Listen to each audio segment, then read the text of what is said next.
परंतु मैंने यह सब सह लिया, इसलिए कि मैं टूटकर भी अनुभव करती रही कि तुम बन रहे हो, क्योंकि मैं अपने को अपने में न देखकर तुम में देखती थी। और आज यह सुन रही हूँ कि तुम सब छोड़कर संन्यास ले रहे हो, तटस्थ हो रहे हो, उदासीन। मुझे मेरी सत्ता के बोध से इस तरह वंचित कर दोगे। बिजली कौंधती है और मेघ गर्जन सुनाई देता है। वही आषाढ़ का दिन है, उसी तरह मेघ गरज रहे हैं, वैसी ही वर्षा हो रही है। वही मैं हूँ, उसी घर में हूँ, किंतु पुनः बिजली कौंधती है, मेघ गर्जन सुनाई देता है और ड्योढ़ी का द्वार धीरे धीरे खुलता है। कालिदास छत बिछत सा द्वार खोलकर ड्योढ़ी में ही खड़ा रहता है। मल्लिका किवाड़ खुलने के शब्द से उधर देखती है और सहसा उठ खड़ी होती है। कालिदास अंदर आता है। मल्लिका जड़ सी उसे देखती रहती है। कालिदास कहता है, संभवतः पहचानती नहीं हो। मल्लिका उसी तरह देखती रहती है।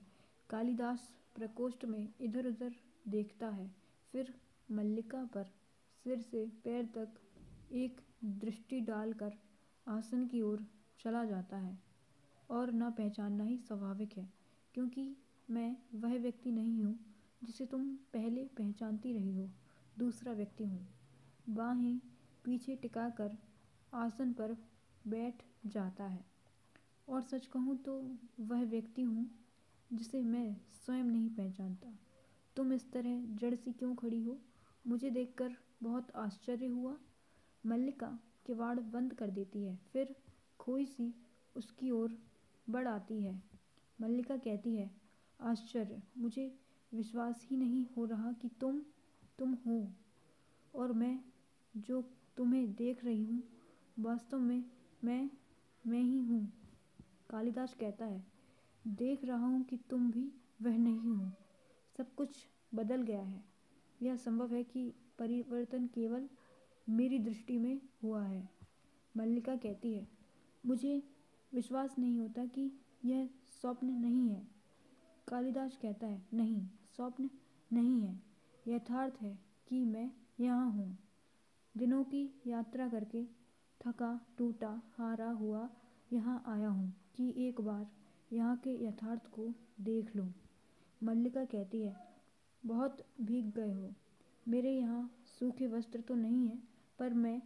कालिदास कहता है, मेरे भीगे होने की चिंता मत करो। जानती हो, इस तरह भीगना भी जीवन की एक महत्वाकांक्षा हो सकती है। वर्षों के बाद भीगा हूँ, अभी सूखना नहीं चाहता। चलते चलते बहुत थक गया था। कई दिन ज्वर आता रहा, परंतु इस वर्षा से जैसे सारी थकान मिट गई है। मल्लिका उसके और पास चली जाती है। मल्लिका कहती है, बहुत थक गए हो। कालिदास कहता है, थक गया था, अभी भी थका हूँ, परंतु वर्षा ने थकान कम कर दी है। मल्लिका कहती है, तुम सचमुच पहचाने नहीं जाते। कालिदास क्षण भर उसे देखता रहता है, फिर उठकर झरोखे के पास चला जाता है। कालिदास कहता है, और तुम ही कहाँ पहचानी जाती हो? यह घर भी कितना बदल गया है, और मैं आशा कर रहा था कि सब कुछ वैसा ही होगा, ज्यों का त्यों यथास्थान, पर कुछ भी तो यथास्थान नहीं है। चारों ओर देखता है, तुमने सब कुछ बदल दिया है, सभी कुछ बदल दिया है। मल्लिका कहती है, मैंने नहीं बदला। कालिदास उसकी ओर देखता है, फिर टहलने लगता है। कालिदास कहता है, जानता हूँ तुमने नहीं बदला, परंतु मल्लिका उसके पास आ जाता है। मैंने नहीं सोचा था कि यह घर कभी मुझे अपरिचित भी लग सकता है। यहाँ की प्रत्येक वस्तु का स्थान और विन्यास इतना निश्चित था, परंतु आज सब कुछ अपरिचित लग रहा है। और उसकी आंखों में देखता है, और तुम भी अपरिचित लग रही हो। इसलिए कहता हूँ कि संभव है दृश्य उतना नहीं बदला जितना मेरी दृष्टि बदल गई है। मल्लिका कहती है, थके हो, बैठ जाओ। आंखों से लगता है तुम अब भी स्वस्थ नहीं हो। कालिदास कहता है, बहुत दिन इधर उधर भटकने के बाद यहाँ आया हूँ। कश्मीर जाते हुए जिस कारण से नहीं आया था, आज उसी कारण से आया हूँ। क्षण भर दोनों की आंखें मिली रहती हैं। मल्लिका कहती है, आर्य मातुल से आज ही पता चला था कि तुमने कश्मीर छोड़ दिया है। कालिदास कहता है, हाँ, क्योंकि सत्ता और प्रभुता का मोह छूट गया है। आज मैं उस सब से मुक्त हूँ जो वर्षों से मुझे कसता रहा है। कश्मीर में लोग समझते हैं कि मैंने संन्यास ले लिया है, परंतु मैंने संन्यास नहीं लिया।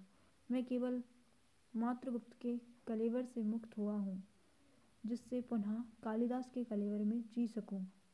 एक आकर्षण सदा मुझे उस सूत्र की ओर खींचता था जिसे तोड़कर मैं यहाँ से गया था।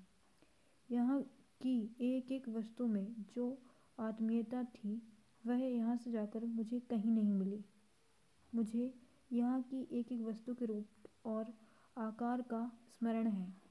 फिर प्रकोष्ठ में आसपास देखता है।